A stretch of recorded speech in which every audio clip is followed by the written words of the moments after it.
Parti dah ditangkap, kemudian dilepaskan? Betul ke? Mari saya jelaskan.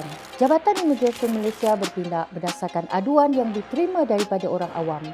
Tetapi, sekiranya individu yang diadu memiliki pas yang sah dan dokumen yang lengkap semasa diperiksa, tangkapan tidak akan dilakukan terhadap mereka semasa di lokasi. Seterusnya, tangkapan akan dilakukan hanya terhadap warga asing. Yang pertama, gagal mengemukakan dokumen atau pas yang sah. Kedua, menyalahgunakan pas kerja atau permit. Dan yang ketiga, tidak memiliki permit atau pas kerja yang sah. Setelah ditangkap, mereka akan diremand selama 14 hari untuk tujuan siasatan. Sebenarnya tak ada istilah tangkap dan lepas suka-suka. Kalau salah, memang kena. Dapatkan info sahih, jangan mudah percaya cerita yang tak betul.